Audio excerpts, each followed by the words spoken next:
Hello and welcome to Spotlight Sportcast, where the world of sports meets the power of storytelling.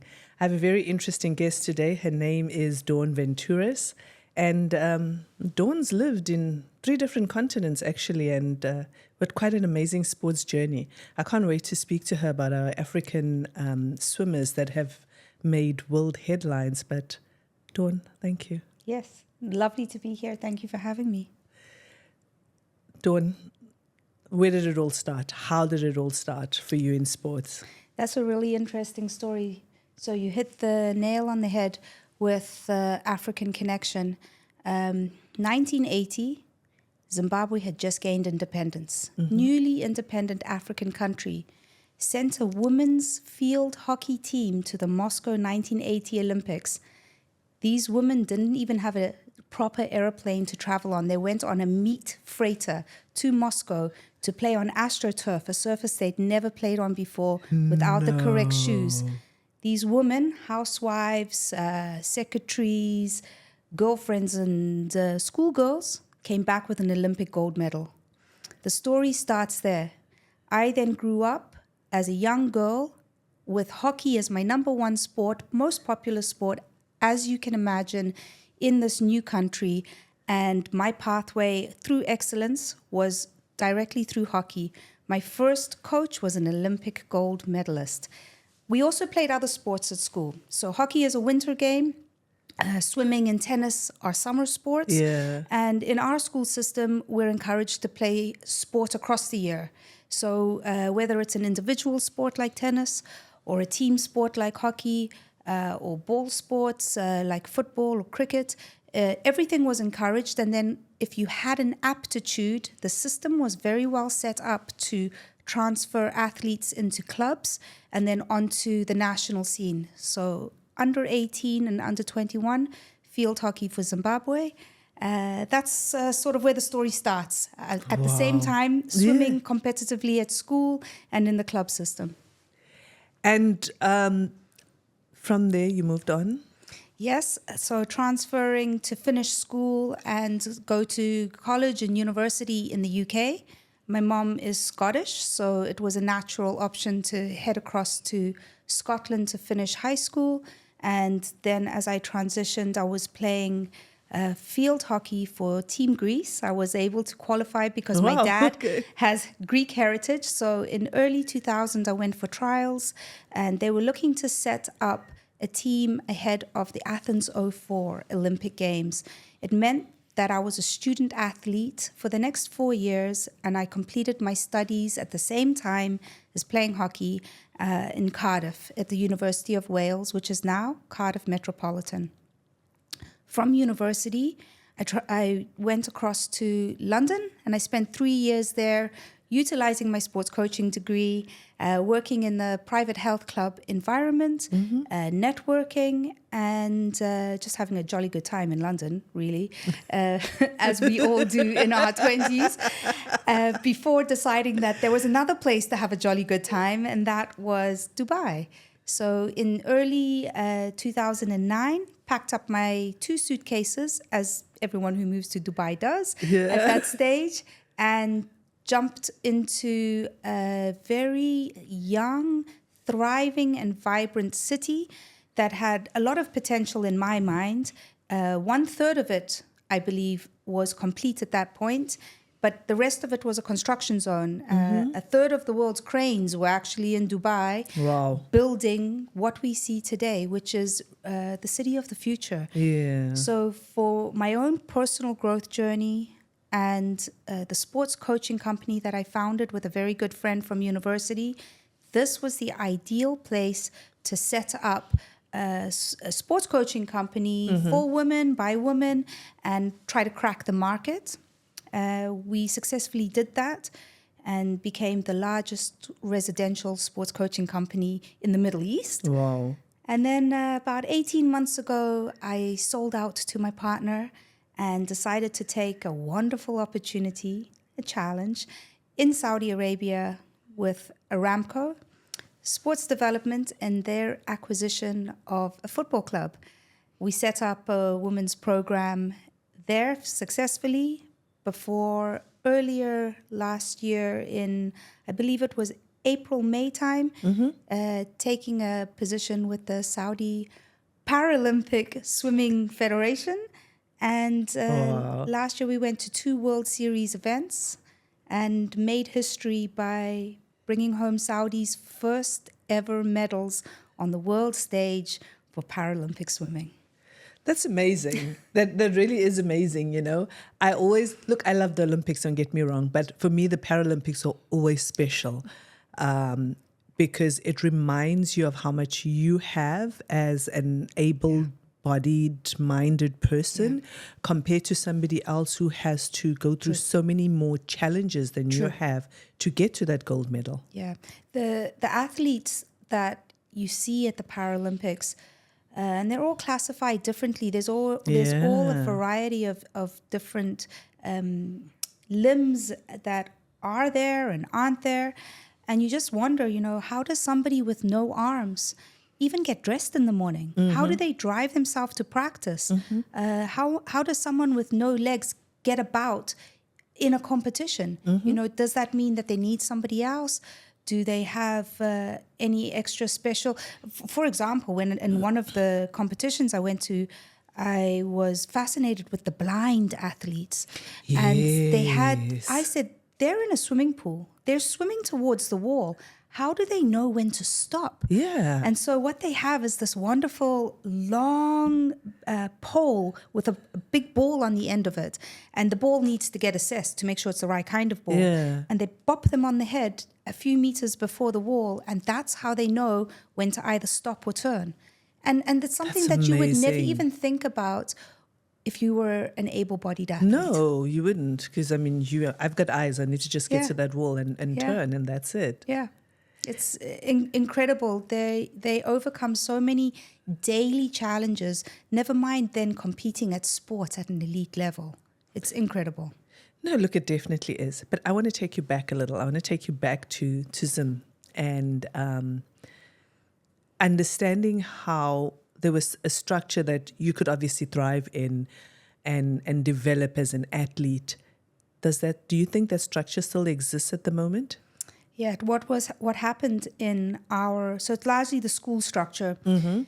The way that it works in Zimbabwe is, of course, you go to school to learn. But in our case, we also went to school to play sport. Yeah. So sports and culture is heavily embedded in the psyche of, I would say, most Southern African countries. Yeah. Now, my high school sports mistress was a lady called Mrs. Armitage.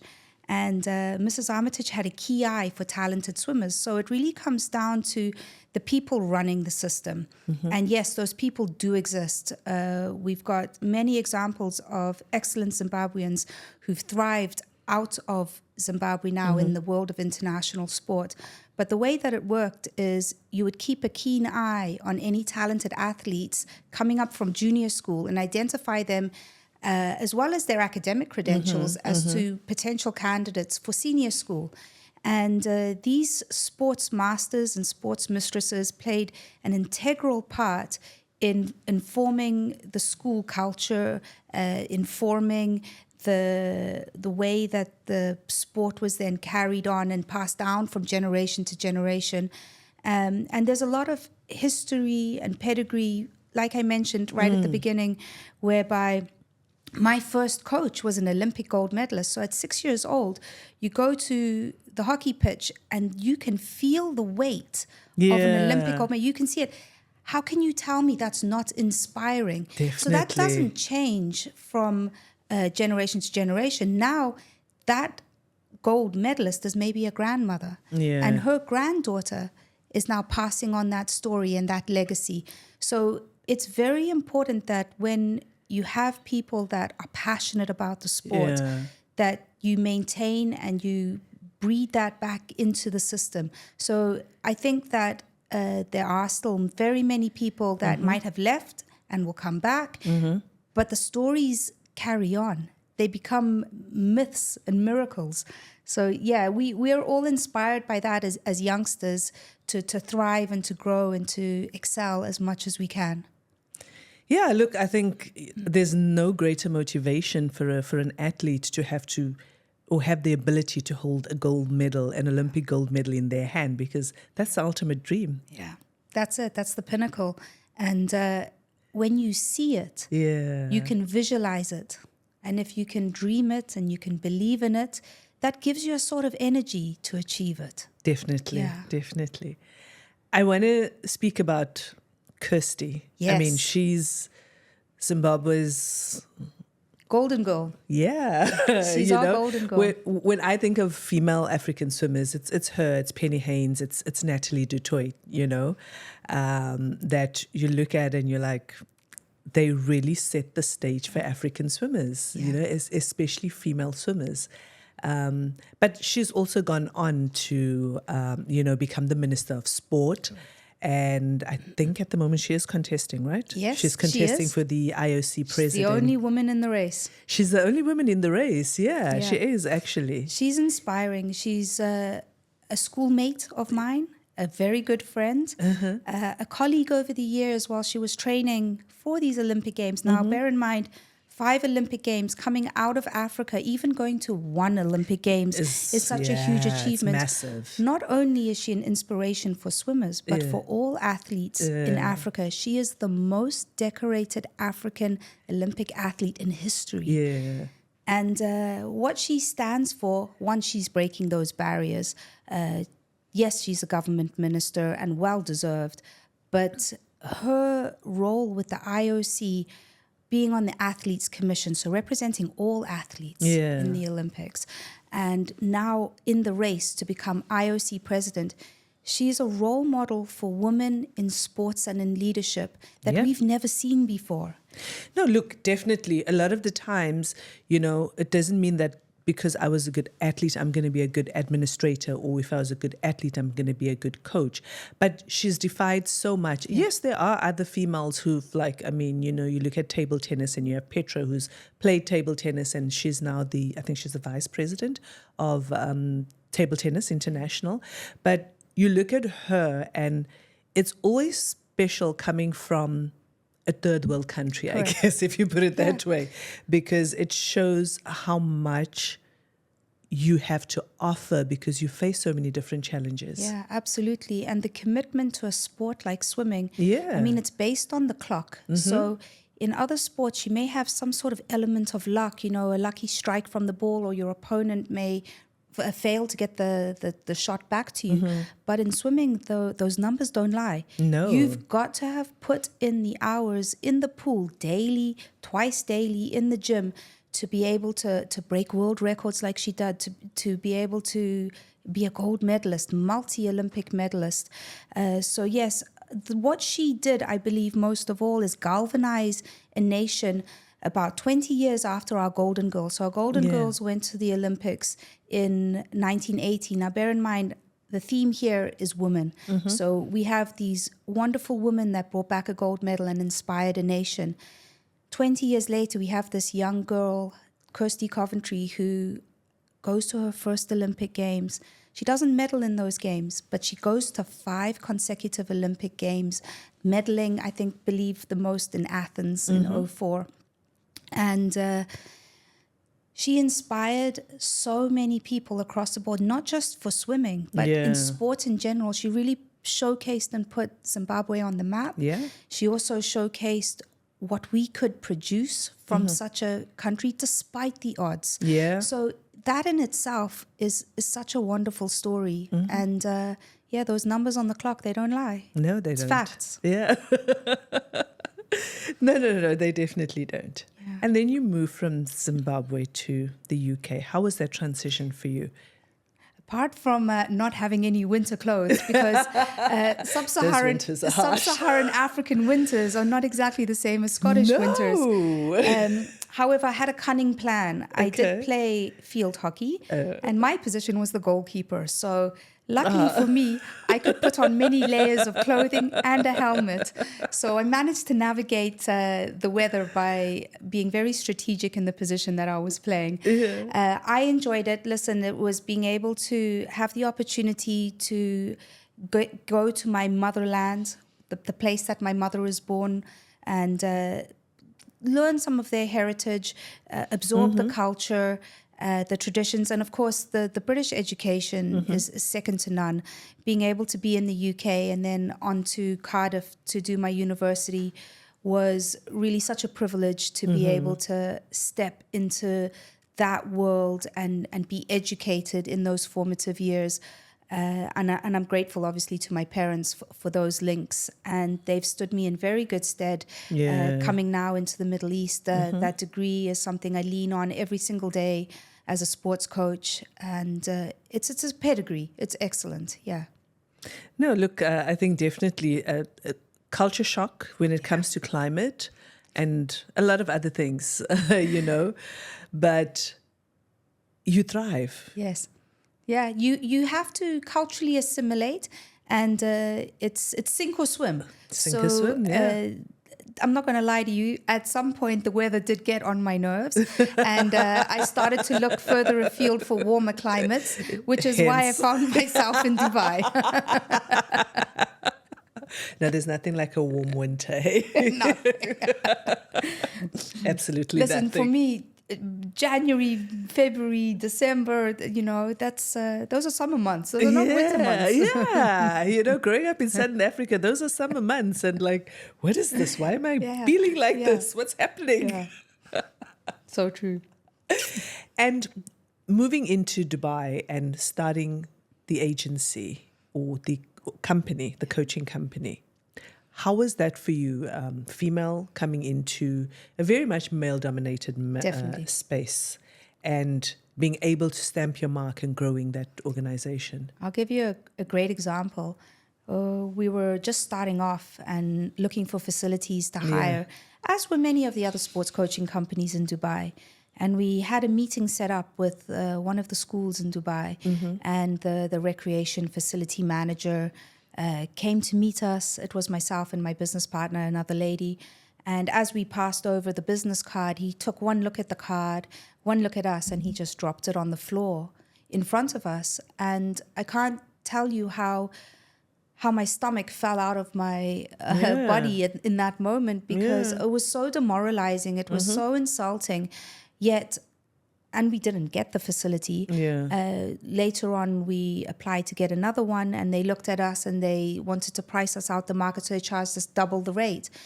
We still paid it. We didn't get the ones that we were going for, and we still made it. So that's testament to the resilience against any adversity that we faced, and there was plenty of it. We were very lucky at the beginning to find a local Emirati sponsor who had done his studies in Australia. And it was interesting. We met him in a Starbucks close to DIFC, and expecting the traditional norms from an Emirati, we were so pleasantly surprised that this young man said to us, "Yes, I know about women in sport. I've seen them in Australia when I've studied. I will sponsor you." So that was, a big tick in the box, whereby I felt that there was support for us, and no matter what other old boys were in the network already, if we just kept going, persevered, we would make it.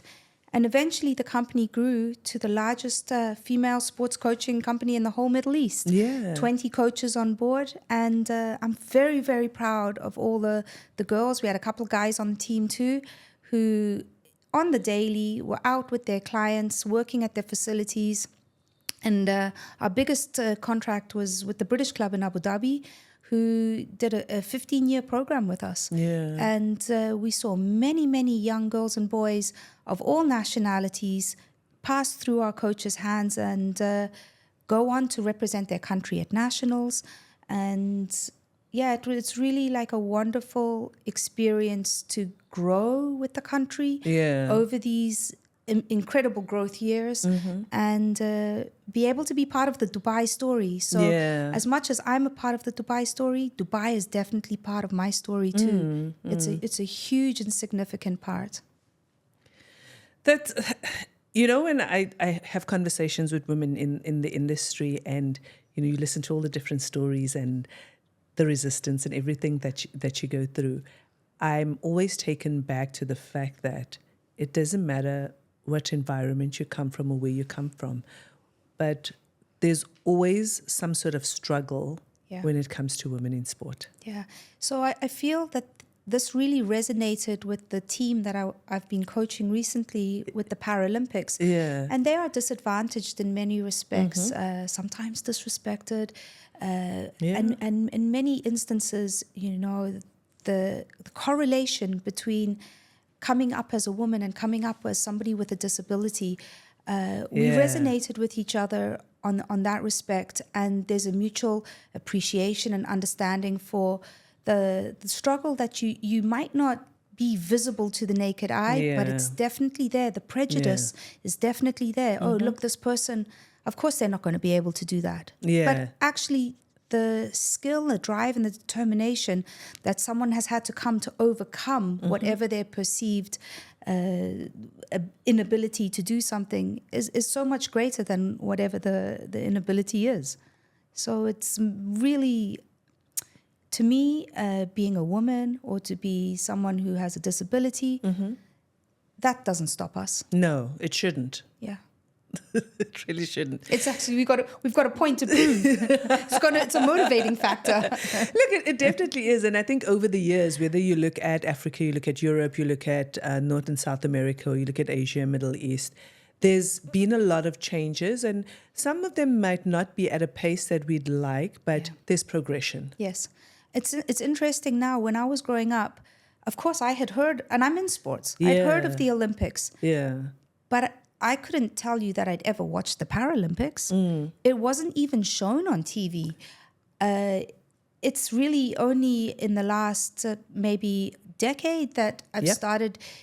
And as a coach coming up through the system, it's not even a pathway that coaches are traditionally led down. Yeah. You develop as a coach or as a mentor, and you don't even see these athletes, whereby now you see many people with a disability in able-bodied clubs, and they're competing alongside the students, the clients that have everything according to the norms of what they should be given. We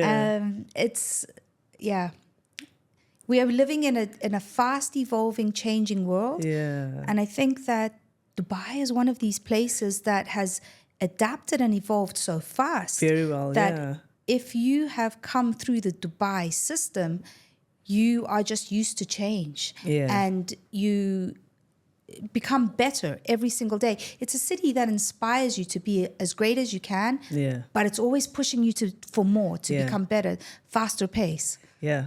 You got to keep pushing. You got to keep moving forward. You can't keep looking back. You just got to look forward all the time. And it's also a place where there's a massive amount of diversity. And everybody is welcome here. And by default, you start to live and breathe that ethos. So wherever you go, you carry that mentality with you. Everyone is accepted. Everyone is worth whatever they're doing. You're all there to build a better system. And really, it is a city that showcases what can be done if everybody works together. No, definitely. I mean, you look at the changes that have happened over the years. I mean, from the time you came here to now, there's been so much. And I don't think there's ever a city that has evolved as quickly and in a positive way as Dubai has. Yeah, I couldn't agree more with you. It's really a city of I believe we're living in the future. And it's funny because when you go elsewhere, people want a little slice of that pie. They're like, tell me about Dubai. And you're like, right, let's go. Moving to Saudi a couple, 18 months ago. Getting the first Paralympic gold medal. Yes. Well, we didn't get a gold. We got the first medal. The first medal. But we didn't just get one medal. We took home 4 medals. The 4 medals. And we're still to achieve the gold, but I believe it's only a matter of time. A lot of the team are very young. I stepped into Saudi, and initially I was in the club sports space. Now, their sports development pathways, which is a question that you asked me previously, in Africa are not well developed. And even the ones that are in place have traditionally been just for men, boys and men. So when I stepped into the space, for example, at the club swimming pool, they had a changing room and toilets for boys. So you're wondering, and now where do the girls get changed? Yeah. So are we going to now split it or build new ones? How are we going to integrate girls and boys into this space? Do we do it at different times so they can use the same changing room? Yeah. But we just close it off. So it's a very fascinating time in Saudi for sports development. Yeah. As I came through that club system, about 6 months later, I got an offer from the Paralympics. And to be fair to them, they have made history by taking a woman head coach. Yeah. So it's the first time. That's massive. No, that's massive. I'm really excited for them. I'm excited for myself. But it's on merit too. Yeah. If you are good enough, you should have the opportunity to give it a go. And never before has a woman head coached a male national team in Saudi. So that's a big tick for their federation. That's a big tick for their team. Our team is just boys. Yeah. We are yet to introduce our girls at the national standard to compete internationally. I also believe it's a matter of time. Things are progressing really fast. I would say maybe even double the rate at which Dubai progressed. So it's a very fast pace, especially in the sports world, moving environment. And going with the team, earlier last year, we went to Berlin. And these young boys, teenagers, stepped into 10 world finals, something unheard of. Yeah. And then this competition was the competition which many Paralympic athletes gained their times for Paris. So they were competing against 500 of the best athletes in the world, 50 countries. And we're talking about Great Britain, we're talking about Spain, really powerful nations with a strong history and pedigree of sport. So for them to come in and give it a go was incredible. Then at the end of last year, we went to Egypt, slightly smaller competition, I would say maybe half the size of Berlin. And in this competition, our boys, there's one fella in particular who had made 6 world finals in Berlin. He was the first boy to take a medal for Saudi Arabia. His name is Turki Al-Harbi, and I have great hopes for him. I hope he can make it all the way to Los Angeles. But the other 2 boys, Hussein and Ibrahim, collected 2 silvers and another bronze. And so in total, 4 medals coming home with this young team on a world stage with a female coach. That's history. No, that is That's history. That's amazing, and congratulations to you, and and everything that you put in to get to that stage. It's absolutely a team effort, and many thanks must go to the guys behind the scenes, the coordinators, the nutritionist, strength and conditioning guys, the federation, the logistics support, and the parents. Of course, without the parents' support, we don't have our athletes in the first place. They're the ones who drive them to practice. They're the ones who feed them. They're the ones that wipe those tears away. So it's definitely a team effort. And I like to think of it as a family. So if you can approach it and care for your people as if they were your family, then that's the secret. No, look, definitely. And also, I don't think enough emphasis gets put onto, we all would see how a Usain Bolt, for instance, or a Sha'Carri or any of the other athletes that achieve, gold medals or silver medals or medals at the Olympic stage, and their journeys are so well documented. But there's not enough of that when it comes to para athletes. Absolutely not. And I think that having this platform and living in the world that we live in today, where if you are interested in something, you don't have to just buy into what's being shown on TV. You can dive into YouTube. You can dive into Spotify. You can find that podcast that resonates with you. You can find people who look like you. People often ask me, why choose a career in sports coaching? Who are your role models? And you're like, really, I don't know who the world's great female coaches were. But why don't we step into that space? Whereas now, if a young girl or someone with a disability wants to go down a path. They can just do a little bit of research. Yes. They can find their tribe. They can find out those stories. And this is exactly why podcasts like this are really important, because it enables what is not normally traditionally showcased and put out there to be accessible to people who will want to see it, want to hear about it. Yeah. And it's important along your journey because, you find yourself at times where everybody has self-doubt. Everybody has days where they get up and they just feel, I can't go on anymore. But just having something at your fingertips, the digital age at your fingertips, and being able to resonate with somebody who looks like me, who has the same challenges as me, makes a huge difference. Absolutely. There's power in those stories. Yeah. And as humans, before we wrote things down, we listened to stories. Yeah. That's how we learned. That's how history was passed down. And just like you say, Sha'Carri and Usain, I have a great friend. He raced against Usain Bolt in 2008, and he makes part of his living from talking. Yeah. He came fourth. So Usain Bolt wins the gold. You've got a silver and you've got a bronze. And he showcases his story to girls and boys, and that is a huge success. Imagine coming fourth in the world on a 200-meter sprint, the world's fastest man. And Brian Zingai, if you're watching this, you are my inspiration, because just like Kirsty, he comes out of an African country and and he's short. He's not a tall guy. So it's a huge effort, and he had a lot of adversity along the way. And it really doesn't matter what is your race or what is your religion or where do you come from. There's power in the stories of overcoming those obstacles. And now we're sitting here on a podcast talking about that amazing achievement. And he inspires people like me to find athletes that maybe might not have that traditional chance and pool your talents and resources into trying to find the next Usain Bolt or the next Michael Phelps. And why shouldn't he come from Saudi or the UAE or Zimbabwe? Why not? No, definitely. Why not?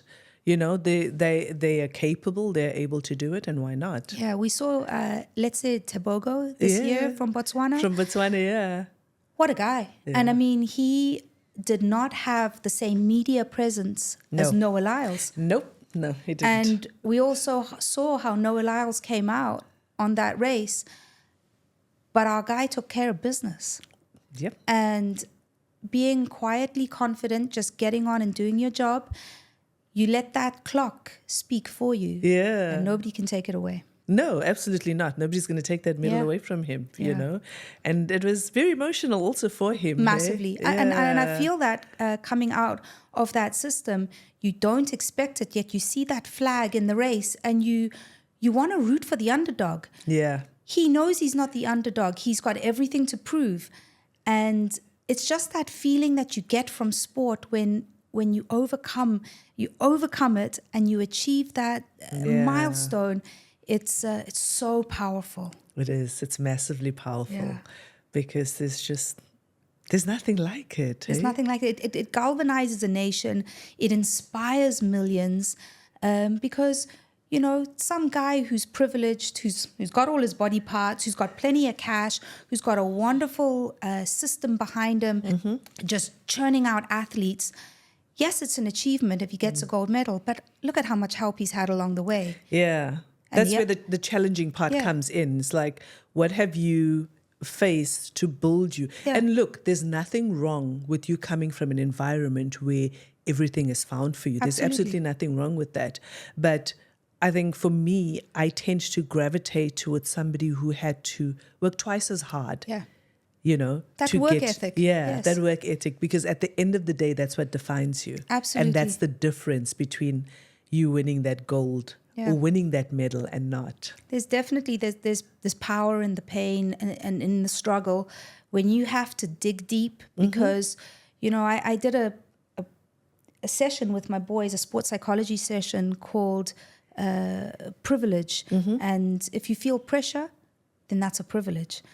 And if you're on a race, or if you're on a podium, or you're about to get set to go, and you feel nervous and you feel stressed, that's really such a privilege, because there's people that can't even feed their family. Yeah. They don't have shoes for their feet. Yeah. Never mind, a 5-star hotel and a wonderful training facility. And yet, everybody can learn those lessons, whether you come from privilege or not. You can learn to appreciate what you have and be grateful for it. And that should also motivate you to work twice as hard.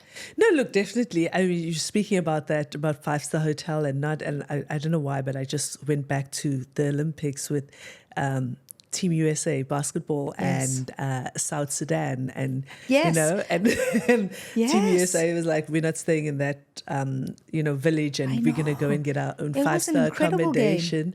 And you get South Sudan, who's just kind of like put a team together out of nowhere. Yeah. And here they were going, at some point going toe to toe in that match. Yes, and that was incredible. See, these are the stories that we now can talk about, and we say, hey, look, this is David and Goliath situation.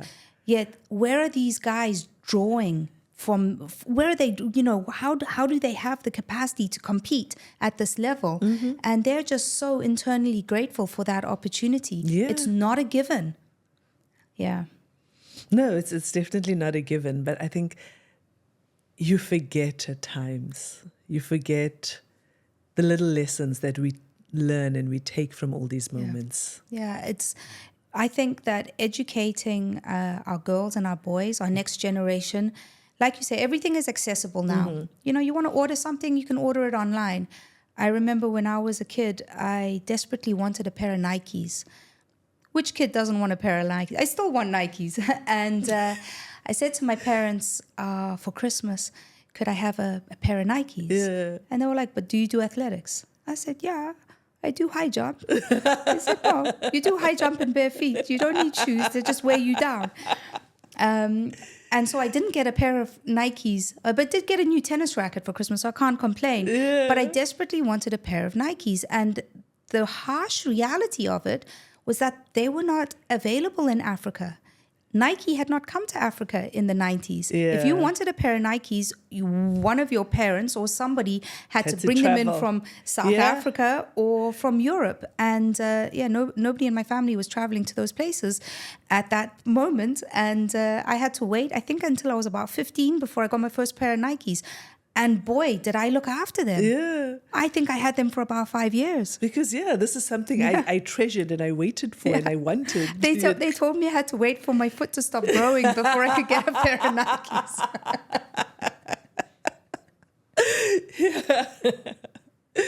I want to take you back to sports psychology is one of my favorite topics to speak about, because I think when you look at athletes from third world countries and athletes from first world countries, at times, besides having the privilege and the not privilege, the defining factor becomes the sports psychology. Yeah.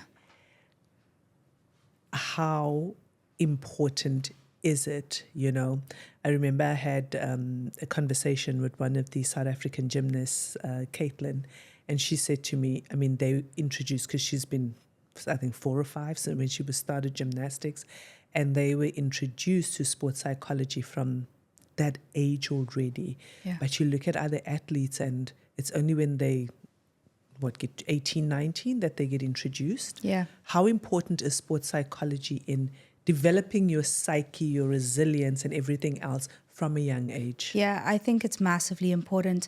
And there's a lot of different elements to the sports psychology. I've given you a couple of examples, the privilege and the pressure one. There's also goal setting where you start to understand where you are, how to get there, and you've got to psychologically work with that.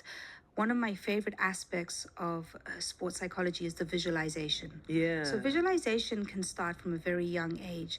And in fact, it's an exercise that I do with the national team. I got them to come down to the conference room of the 5-star hotel with their fluffy pillows and their duvets. And I got them to lie on the floor. And they said to me, Coach, what are you doing? I said, no, we're going to do something here, boys. We're going to do visualization. So I had an Arabic and an English transcript of, we basically walked them through the best race of their life. Yeah. From the start, the smells, the sounds, can you feel it? The people who have cheered you along the way, they're there in the stands. And I had one guy who fell asleep. He was visualizing it so intently that he went into a lucid dream. And at the end of the visualization, you wake up as a world champion. Now, what happened from a young age with myself is that we had these golden girls from 1980. And from a young age, we were told that we too could become golden girls. Yeah. And a golden girl was someone who won a gold medal. Kirsty Coventry is a golden girl. Yeah. She had a conversation with her father at 9 years old and said to him, I'm going to be an Olympic champion. Wow. How do you know at 9 years old that you're going to be an Olympic champion? The guy who came fourth in the race to Usain Bolt now has 2 daughters, and one of his daughters wants to be a double gold medalist in swimming and in athletics. And she's 7, 8 years old. How does she know? So what happens is you plant the seed and you get the child or the young athlete to visualize that pathway onto the podium. It's so powerful that we see Kirsty Coventry, 5-time Olympian. Yeah. We see it being passed down from generation to generation. And likewise, I lived that process. The schoolgirl competition, when we're 18 years old, that we play in, is the inter-schools competition is called the Golden Girls competition. Oh, wow. And whichever schoolgirls team win that in Zimbabwe, they're crowned the Golden Girls. Why are we given that name? We're given that name because of the history and the legacy passed down from the actual Golden Girls. That is also, it's reinforced every time you're a Golden Girl. Aim for gold. And by the time you get to that level that you're competing at internationally, you're so driven by the psychology that's been embedded inside of you that is the ultimate goal. So to answer your question, psychology is so powerful.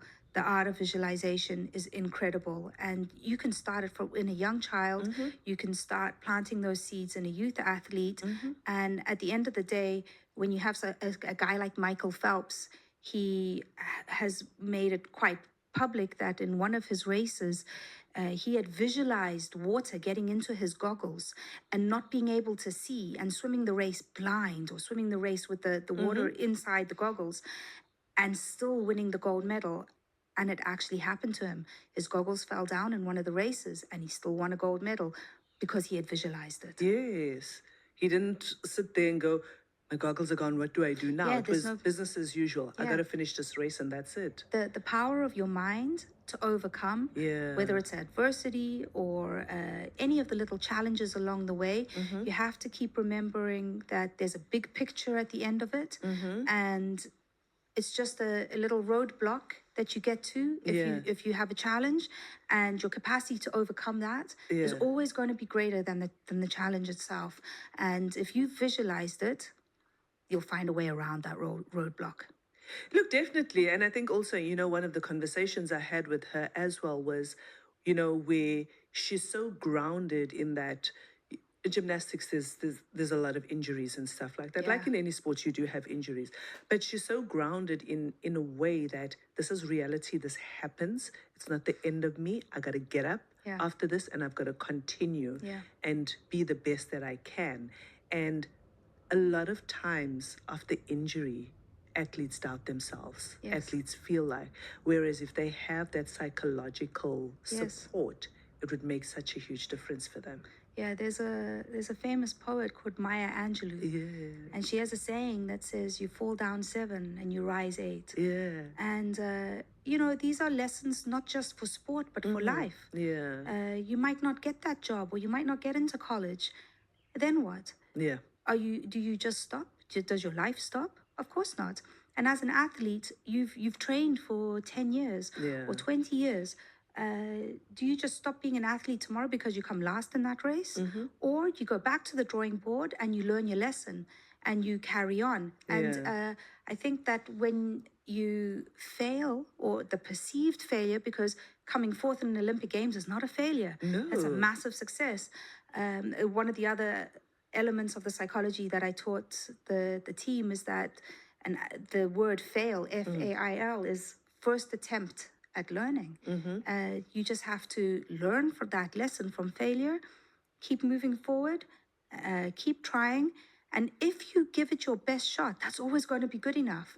I think people get a little bit upset when they give their best and it's not good enough. And they're like, by whose standards? Yeah. If you've given your best, you've got to say to yourself, that's good enough. Yeah. Yeah. I like that, and I love it so much, because I always say to my children, that whatever it is that you do, give it everything. Yeah. And if you've given it everything and it still doesn't work out, or you walk away from it, 10 years from now, you're not going to look back and go, maybe I should have done that, because you gave it everything. Absolutely. Yeah, there's no regrets there. If you leave it all out, there's a lovely saying, is a hustle and heart will set you apart. Yeah. So yes, you've got to work hard, but give it your soul. Yeah. If you really want to do something, pour your love, attention, and energy into it. And I think this is a wonderful aspect, maybe more of a nurturing side that a female can bring into sports. That loving aspect, love what you do, be passionate about it, embody it. And if you do it with all your heart, you've done a great job. You've done it, yeah. And there's no looking back, or even if you do look back, it's that I gave it everything. There's nothing more I could possibly give this that would change the outcome. Yeah, and I love that. I think that sports and life go hand in hand. The lessons that you learn on the sports field, if you've got children, you get them into a variety of different sports, see what they love, and they will learn their life lessons on the sports field that they can apply in their everyday life. Yeah, definitely. I want to, before we close off, I just want to take you back to your beautiful team that's medaling. Is there a pipeline dream, or is there a pipeline that exists for bringing girls into the very same team? Yes, it's a really exciting time for Saudi Arabia. Yeah, definitely. It's a really exciting time for women in Saudi Arabia, young girls. We're starting to see a lot of different role models come about. Recently, there was a Saudi swimmer that swam from Saudi to Bahrain, a woman. First time that's ever been done. And in November last year, the Saudi Paralympic Swimming Federation held their first ever Women of Disability national competition. Wow. So there was 12 athletes from 3 different clubs from all over Saudi Arabia. And what was incredible to me was that some of these women in their national competition had learned to swim only 14 days before the competition. Wow. 4 of them were blind. So never mind the bops on the head. Swimming straight was a challenge, because if you're just learning and you're just starting to pull, how do you know you're even swimming straight? So there was many bumps into the lane ropes.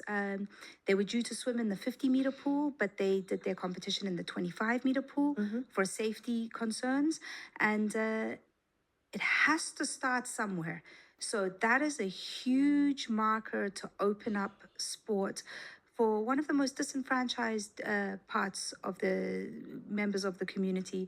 And I do not think that it's going to be very long before we see a women's team or young girls wanting to compete, because like we've said, no matter what challenges you face, you can overcome them. And they have started to open up these pathways for girls and women. And as a woman in sport, I'm so excited to be part of history in Saudi Arabia.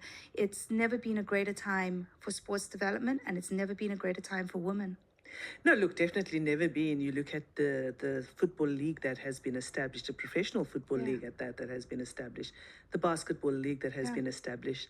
I had the pleasure at Formula Women to interview Farah. Yes, incredible. Oh, she's incredible.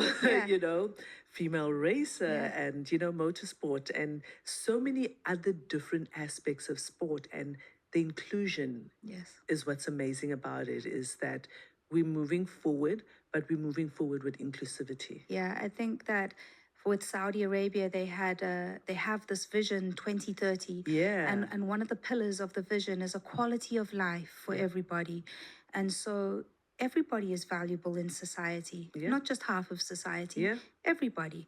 And if you can improve their quality of life through recreation, through being more active, through eating better, then you have a more productive and happier society. Yes, definitely. And I mean, people then love who they are, they're happy with who they are, and creating that environment for everybody is amazing. Yes, it's nurturing mutual respect, appreciation for every member of your society. And then as we take it further and we go down the competitive sport route, who's to say which little boy or girl might be the next gold medalist? Yep. So, there's Kirsty Coventry's out there, and we've just got to find them. Yeah. It's creating opportunity. Yes. Access to opportunity, actually. Yes. Yeah. Always creating access to opportunity. Yeah. Thank you. It's been such a pleasure to speak with you, and I really appreciate your time. And it's such a conversation that we could probably carry on all day. Yeah, look, definitely. But thank you so much, and I really do wish you all the best with your coaching career and your Paralympic team. And one of these days I need to attend the Paralympics. Wow, there's a competition, a World Series competition, I believe, that will be held in Abu Dhabi. Really? At the end of this year. Okay. So cross fingers they get the go-ahead for that. Yeah. And then I'll see you there. Yeah, definitely. Thank you very much. Thank you. Thank you.